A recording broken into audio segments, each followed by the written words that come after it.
예도입니다. 오늘은 존재의 숲이 아니라 존재의 거리에 있습니다.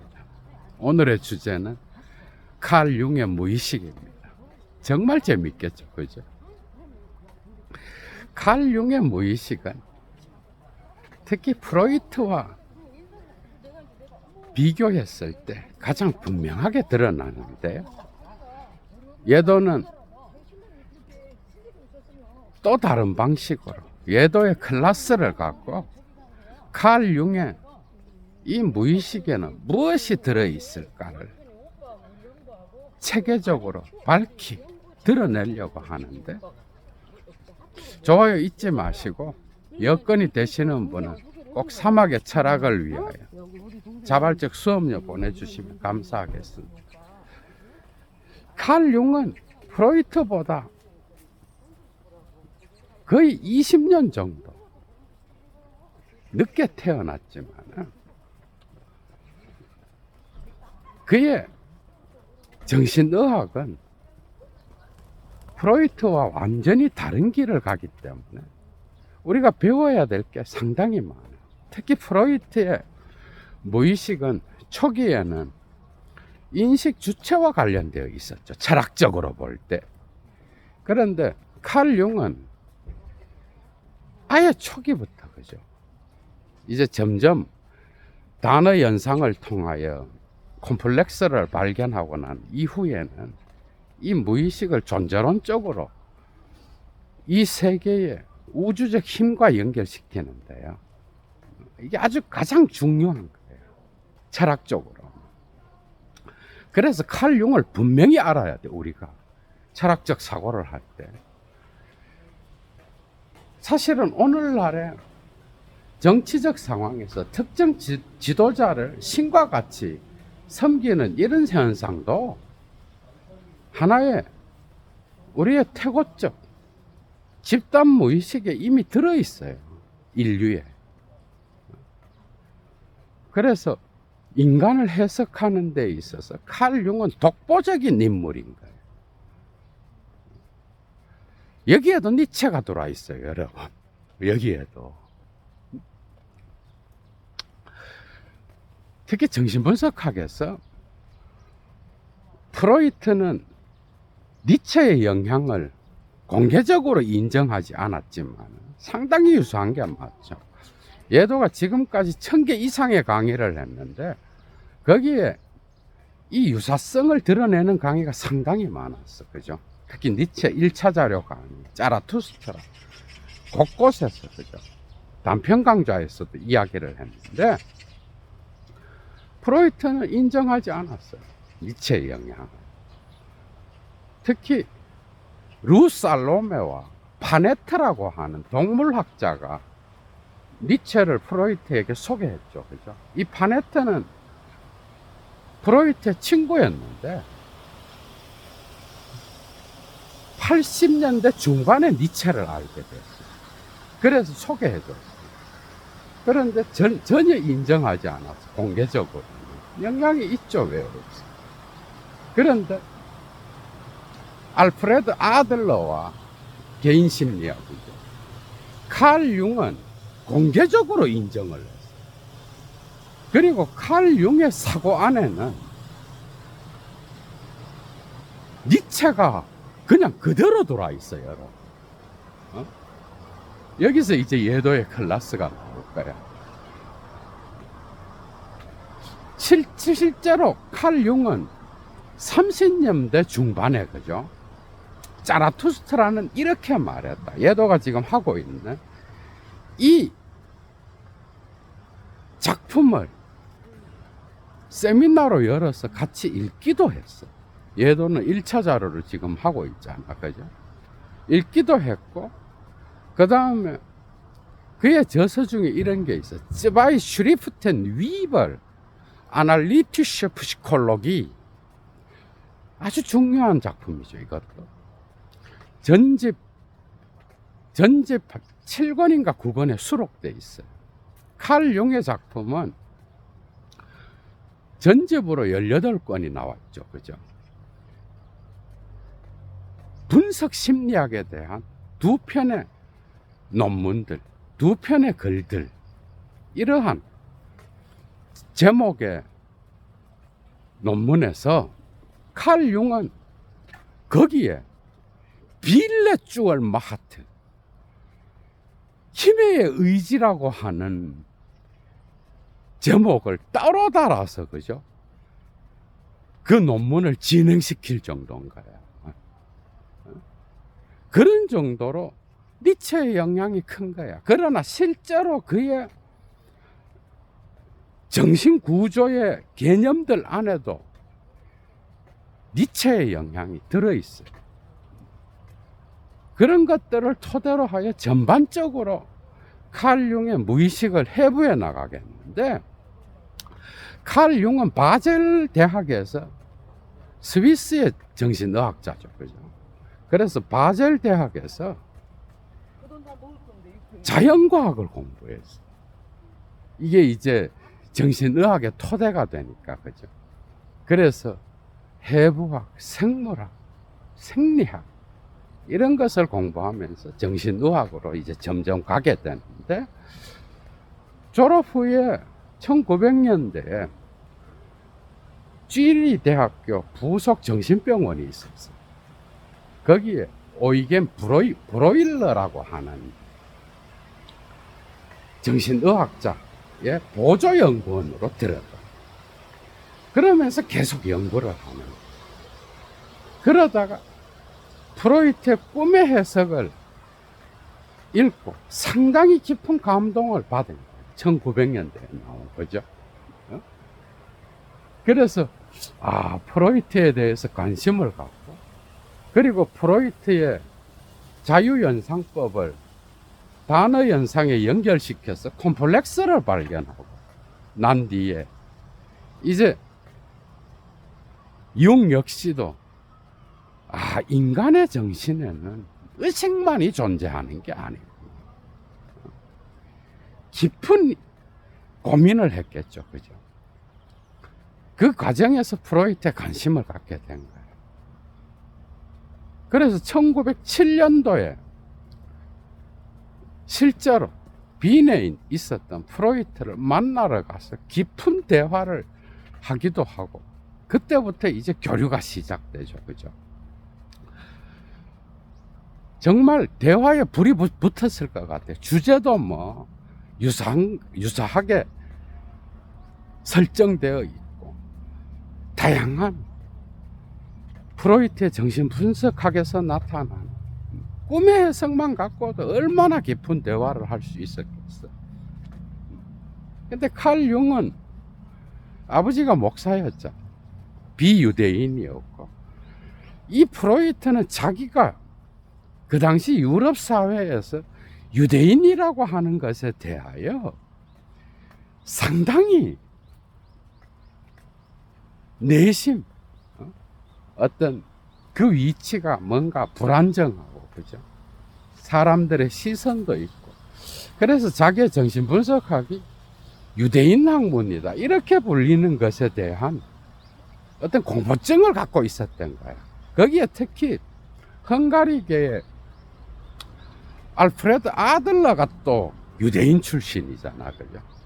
그래서 오해를 받을 만한데, 이 칼 융이 자기의 정신분석에 관심을 갖게 되면서 아주 환호하면서 받아들였다는 거예요. 그래서 국제정신분석학회의 초대 회장으로 밀기도 하잖아, 그죠? 칼 융을. 그런 정도로. 그리고 미국에 강의 초청이 있었는데 미국에 같이 칼 융을 데리고 갈 정도로, 그죠? 그런 정도로 1907년부터 그죠? 깊은 교류가 시작되는 거예요. 서신교환. 그 당시에도 서신교환이 매우 중요하죠, 그죠? 그래서 인간의 무의식에 대한 깊은 통찰들을 서로 나누기도 하고 직접 만나기도 하고 하면서 교류를 계속한 거예요. 그런데 칼 융이 볼 때 프로이트는 무의식을 성에너지에 국한시키는 것처럼 보이는 거. 이게 융의 마음에 들지 않았던 거예요. 리비도는 성에너지로만 구성된 게 아니라 우주적 힘과 연결되어 있고, 그 다음에 의식에 대립되는 인간 주체와 연결되는 게 아니라 존재론적으로, 그죠? 인류 역사의 기억과 연결된다고 봤던 거야. 그러니까 이미 여기에서 칼 융은 프로이트와 다른 길을 갈 수밖에 없는 거야. 이건 당연한 거고, 또 프로이트의 추종자들 중에서도 프로이트와 같이 간 자는 없어요. 예를 들면 대부분이 프로이트를 갖고 자기 말을 하는 거야. 그런데 칼 융은 완전히 다른 게.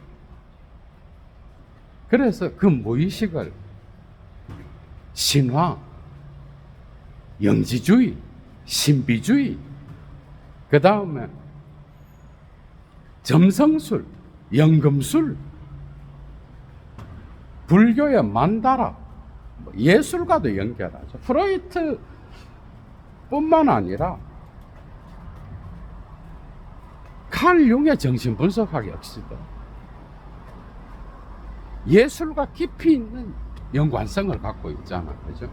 뭐 락강은 당연한 거고, 그리고 줄리아 크리스체바, 이리가레, 오늘 뭐 다 예술과 연결되어 있죠. 이런 관점에서 칼 융의 무의식 개념은 프로이트에 국한될 수 없었던 거예요.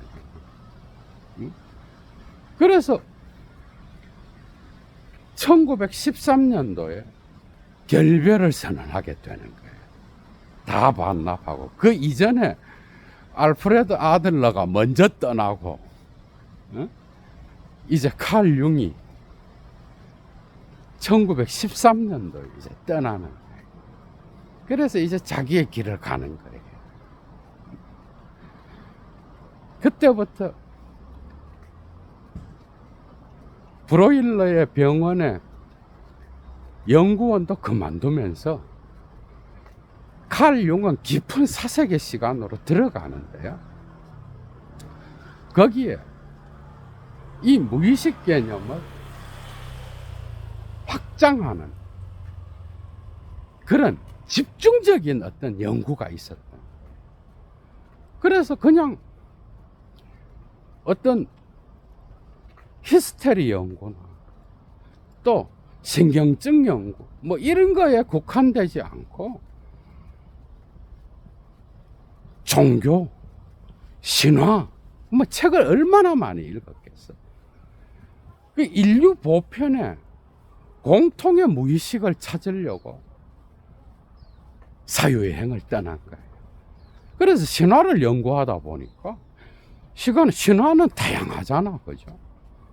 뭐 유럽 신화만 있는 게 아니라 유럽 북방 신화, 그리스 신화, 이집트 신화, 메소포타미아, 고대 인도의 신화,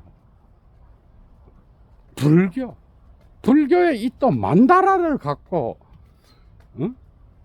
환자를 치료하기도 하고, 만다라를 보면서 우주의 어떤 힘을 명상했을 정도로 아주 독특한 정신분석학자인 거야.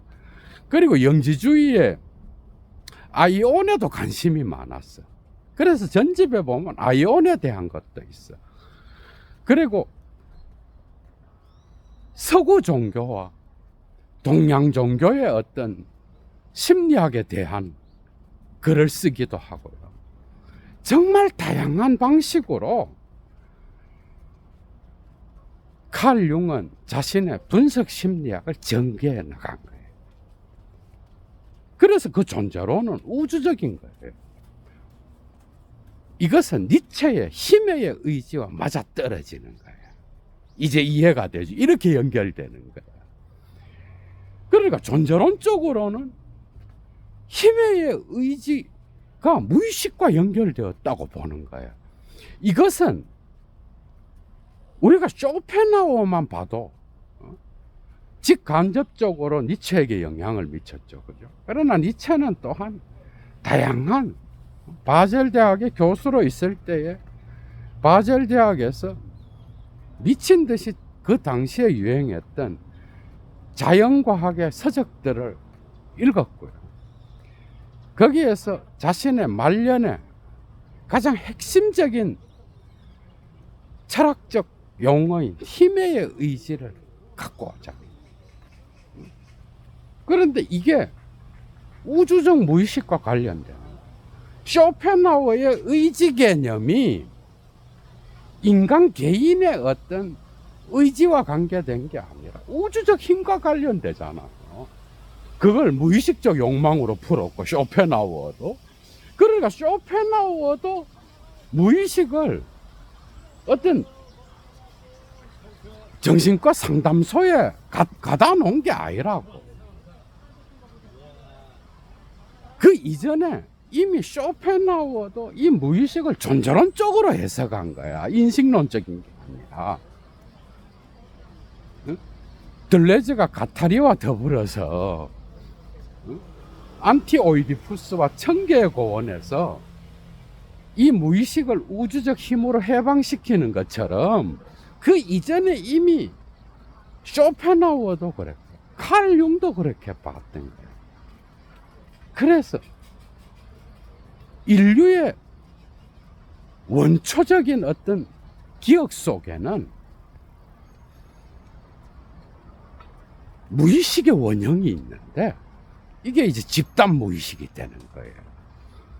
그래서 무의식은 개인 무의식만이 있는 게 아니라 집단 무의식이 인간의 기억 속에 유전적으로 그리고 역사적 전달을 통하여 태어날 때부터 갖고 있는 거예요. 이런 것들은 우리가 록 음악회라든지 뭐 다양한 축제라든지 그런 곳에서 우리가 경험할 수 있는 거잖아. 그죠? 그래서 신화, 민담 이런 이유 때문에 칼 융은 특히 레비스트로스의 인류학과도 연결될 수 있는 거예요. 미르체아 엘리아데의 종교학, 조셉 캠벨의 신화학 이런 것들과 다 연결될 수 있는 거예요. 그래서 칼 융은 정말 중요해. 그의 무의식 개념은. 그래서 인류가 남겨놓은 신화의 보고들을 뒤적이고 민담, 이야기 이런 것들을 뒤적이고 연금술과 점성술, 종교에서 나타나는 신비체험, 영적 체험 이런 것들을 연구하면서 자신의 무의식 개념 안으로 끌어들였던. 그래서 집단 무의식은 인류의 원초적 기억인 거예요. 이런 것들이 이제 히틀러 같은 경우는 정치적으로 이용했죠. 연설을 하면서 연설장에, 특히 정치인들이 사기치는 연설장에 가면은 이런 어떤 집단 무의식을 이용하는 게 있는 거예요. 그래서 프로이트가 볼 때는 칼 융의 분석 심리학은, 칼 융 역시도 정신분석인데 자기의 어떤 이런 연구를 분석 심리학이라고 이야기했잖아. 그죠? 그것을 비과학이라고 조롱하기도 하고 비판하기도 하고 했어. 그런데 인류의 보고들, 종교의 기원에서 나타나는 신화의 체계들, 그죠? 여기에서 어떤 무의식적 원형을 찾는다는 것은 정말 인간을 연구하는 것에 없어서는 안 되는 거예요. 만다라 그림에서 나타나는 우주의 법칙, 부처님과 보살들, 그리고 우주적 힘들, 이런 그림을 보면서 명상을 했고, 그죠? 실제로 인도를 방문해서 다양한 고대의 문화유산들을 접했고요. 그래서 고대에는 원형이 있다라는 거예요. 아르케티프. 이 원형들을 발견하게 되면서 프로이트와는 완전히 다른, 물론 프로이트도 무의식의 개념을 인식 주체에 제한시키지 않았어요. 그 역시도 종교의 기원, 토템과 타부, 모세의 유일시, 문명 속의 불만, 이런 것들은 전부 다, 그리고 그의 집단 무의식, 비교적 후기에 나타나죠. 그죠? 이런 것들에도 무의식을 존재론적으로 다루는 부분들이 많아요. 칼 융은 완전히 또 다른 방식으로 그렇게 나가는 거예요. 이제 칼 융의 분석 심리학에 인식론으로 이제 돌아오려고 그래요. 프로이트는 초기에는 뭐예요? 전의식, 의식 하나로 묶고 그 다음 무의식을 이야기하잖아. 그죠? 이게 이제 후기로 가게 되면서 바뀌게 되잖아. 그죠? 초자, 자, 그 다음 이들. 그런데 칼 융의 정신 구조에는 여기 이제 니체가 들어와 있는 거야.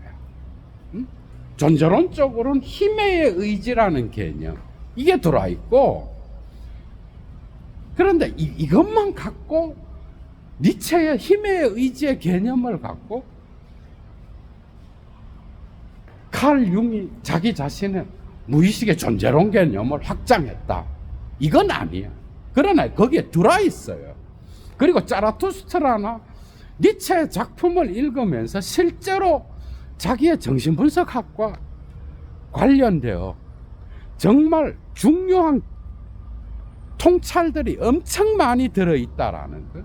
그래서 예도가 자라투스트라와 선악의 저편, 도덕의 계보학, 이런 것들을 풀 때 무의식과 계속 연결시켰던 거예요. 이해가 되죠, 그죠? 그래서 칼 융은 인간의 정신 구조에는 에고가 있는 거예요. 이게 이희야. 에고는 의식과 관련하죠. 이게 표면에 있는 거예요.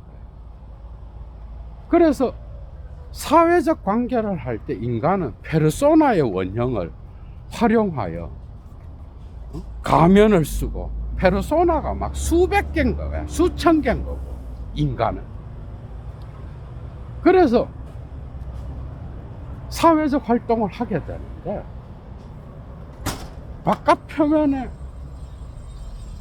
의식을 지배하는 자아가 있는 거예요. 에고, 이시.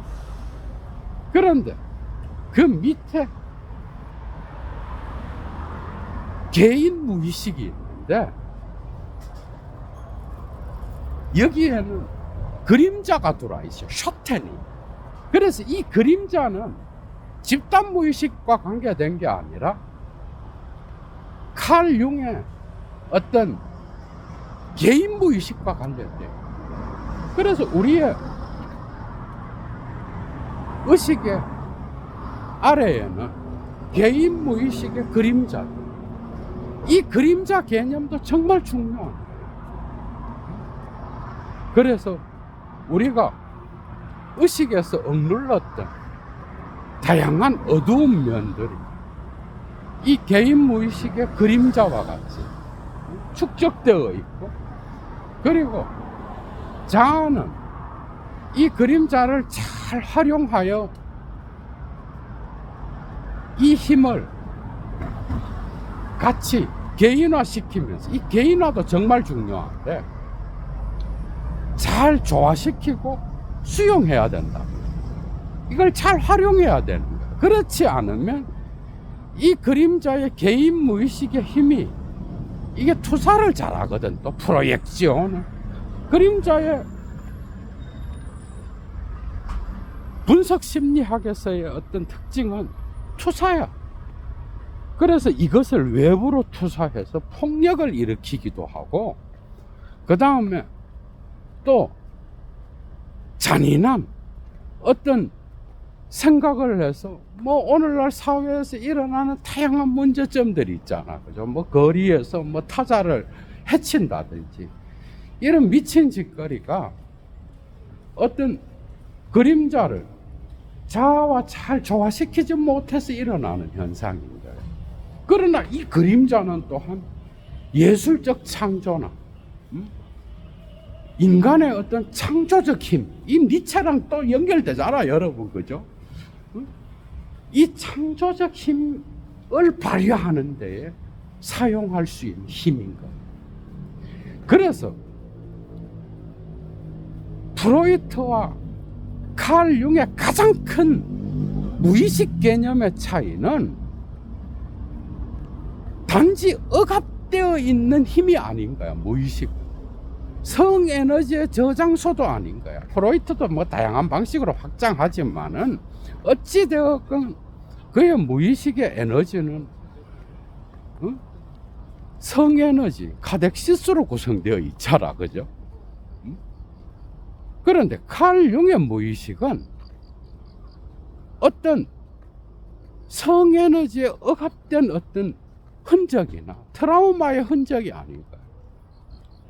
오히려 이 무의식은 창조적 힘을 발휘할 수 있는 희망과 연결되는 거예요. 이 대가들이 통한다고 이 프로이트를 비판하고 마르크스주의의 희망을 이야기했던 희망의 원리에 그 철학자와도 연결될 수 있는 지점이겠죠, 이것은. 그러니까 칼 융의 어떤 이 무의식 개념은 철저하게 창조적 힘, 인간의 삶과 관련시킨 거예요. 그래서 무의식은 언제나 존재론적인 삶과 관련된 거예요. 삶의 의지와 관련된 거예요. 뭐 여기서 또 이제 니체랑 또 연결되잖아, 그죠?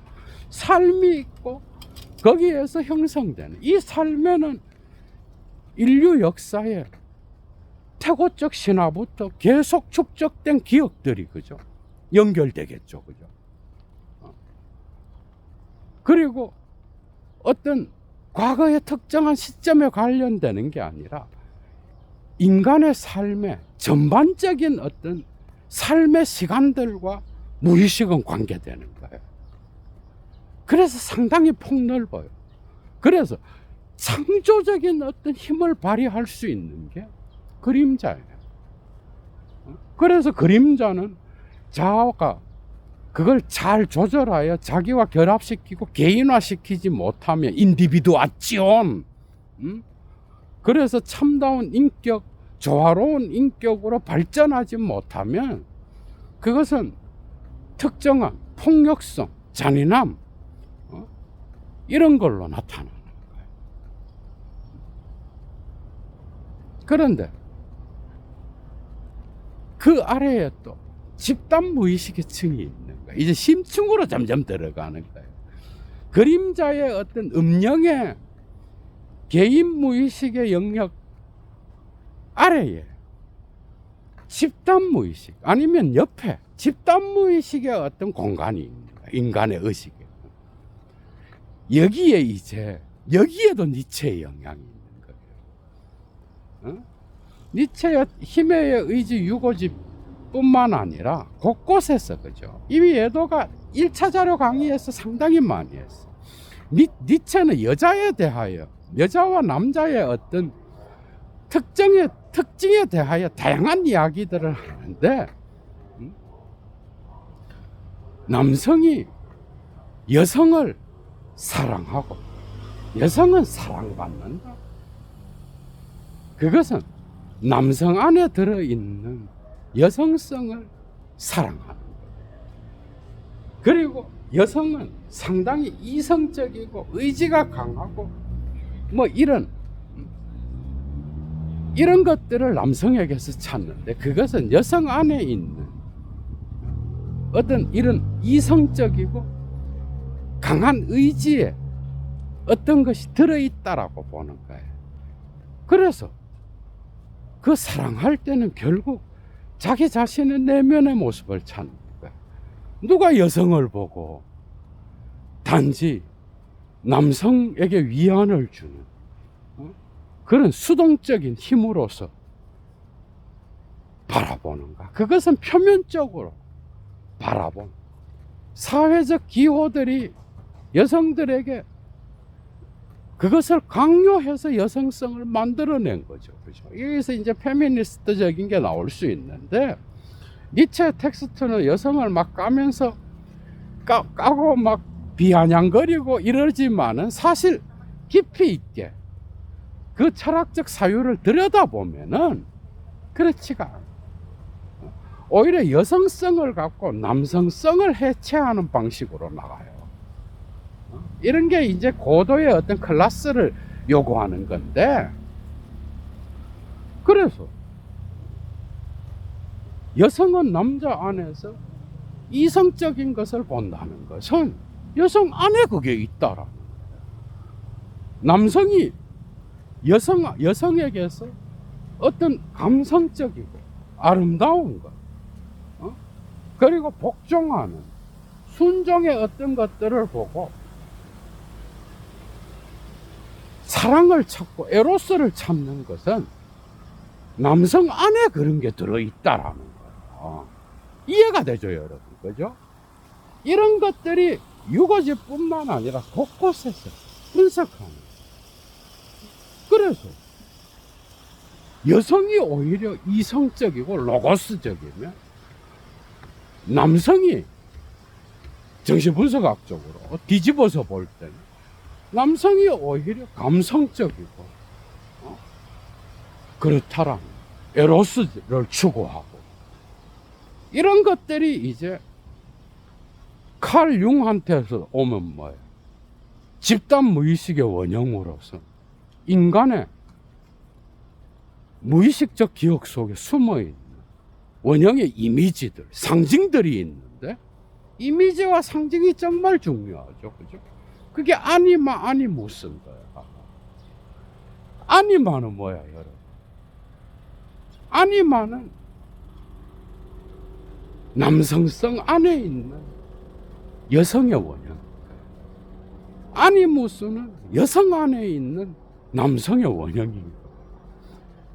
그래서 이런 방식으로 다양한 원형들을 찾아내는데, 신화에도 논리가 있어요. 신화에도 로고스가 있어요, 여러분. 그것은 삶의 지혜예요. 다양한 신화의 원형들을 자기 자신의 집단 무의식의 어떤 원형으로 끌어옵니다. 그 원형에는 정말 다양한 것들이 있어요. 예를 들면 그로서 무탈, 데모죠, 그죠? 이 데모의 원형은 바로 이 대지를 긍정하는, 대지의 힘을 상징하는 거예요. 이 이미지는 인간이 대지를 통하여 넓은 땅의 품음, 어머니의 넓은 어떤 젖가슴과 같아요. 그래서 위로를 상징하기도 하고, 인간이 특히 고통받을 때 이런 이미지를 떠올리게 되는데, 무의식적으로 인류 역사에는 이런 데모의 원형이 숨어 있다라는 거예요. 이 집단 무의식적 원형인 거죠. 그리고 늙은 현자의 원형이 또 있는 거예요.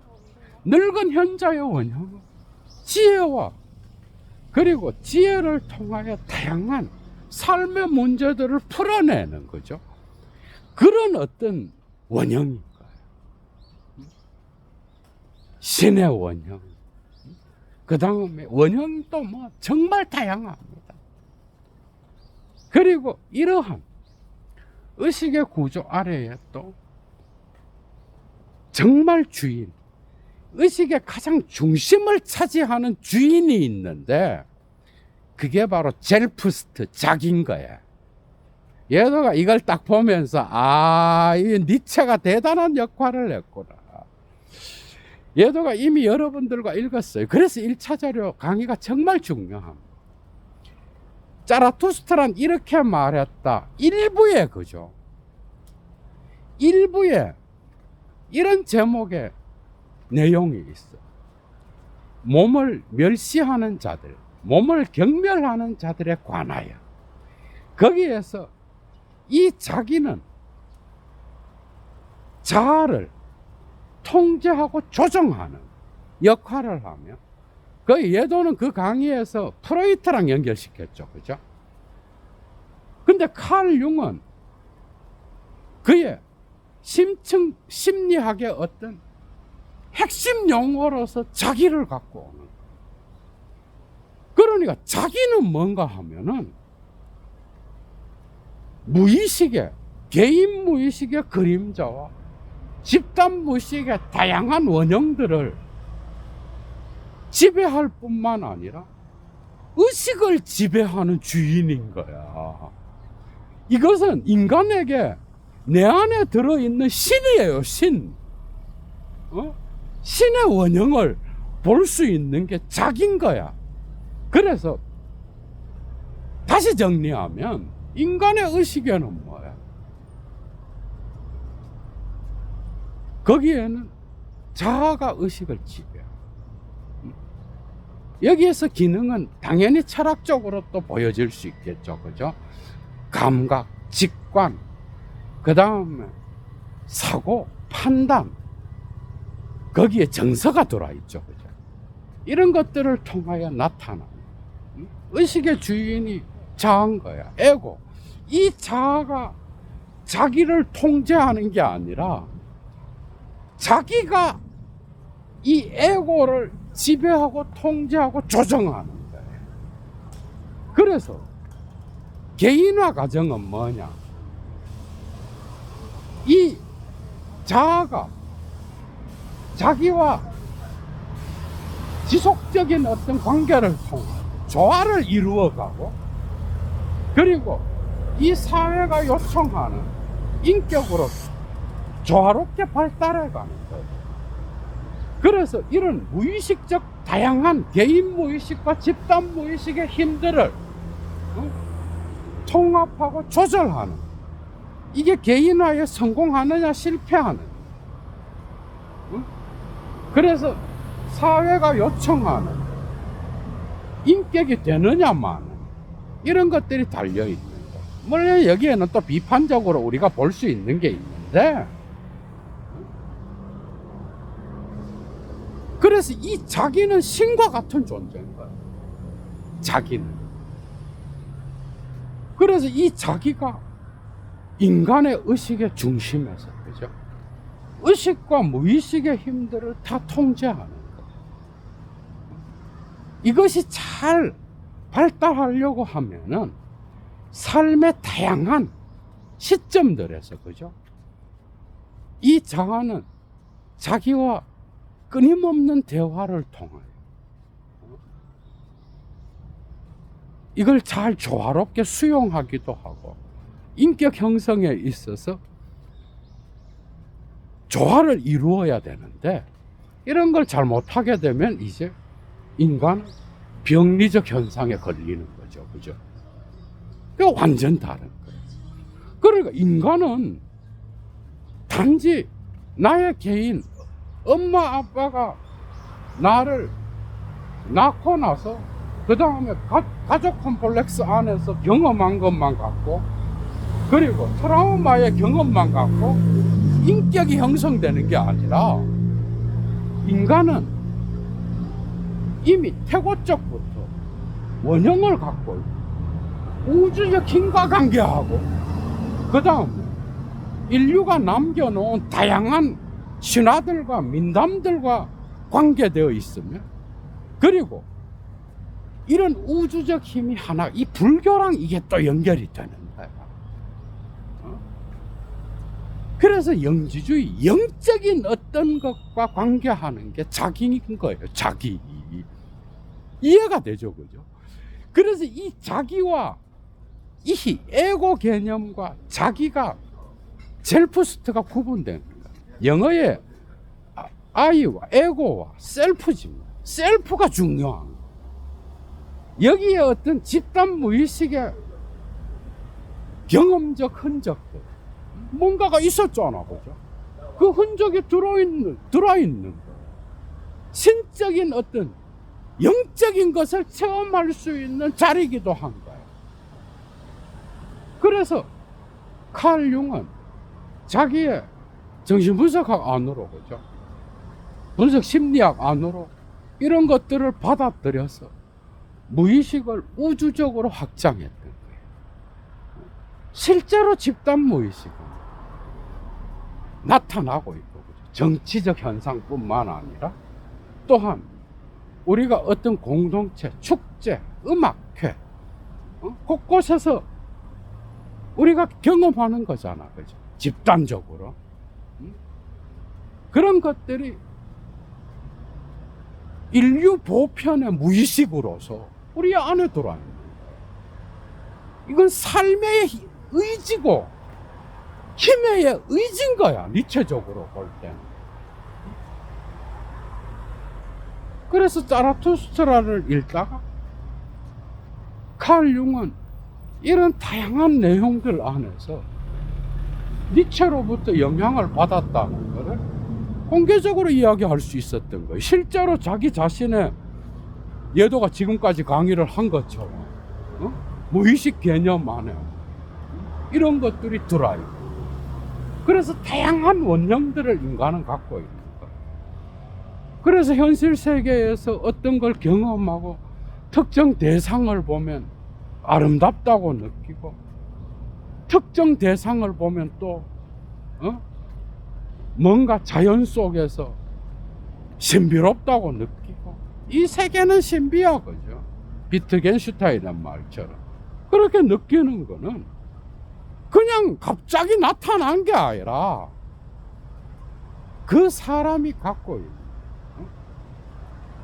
특정 개인 무의식적 그림자와 또 집단 무의식적인 원형들이 함께 작용을 하는 거예요. 아니무스는 결국 내 안에 있는 여성성, 내 안에 있는 남성성을 갖고 타자에 대하여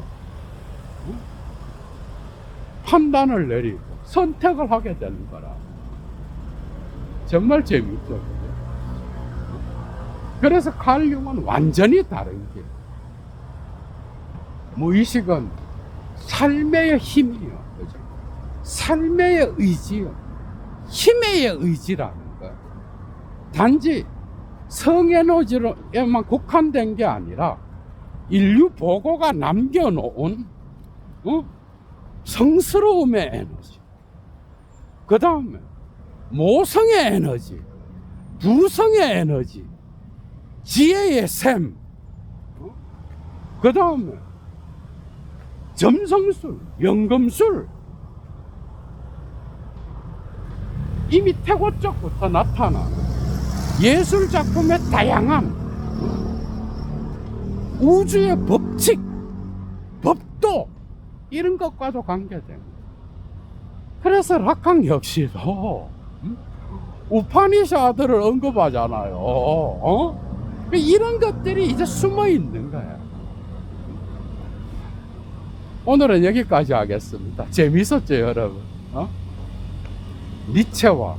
니체가 또 여기에 칼 융의 사유 속에서도 들어와 있다는. 다음에 조금 더 체계적으로 진행해 나가야겠습니다. 얘도 물러갑니다. 주스.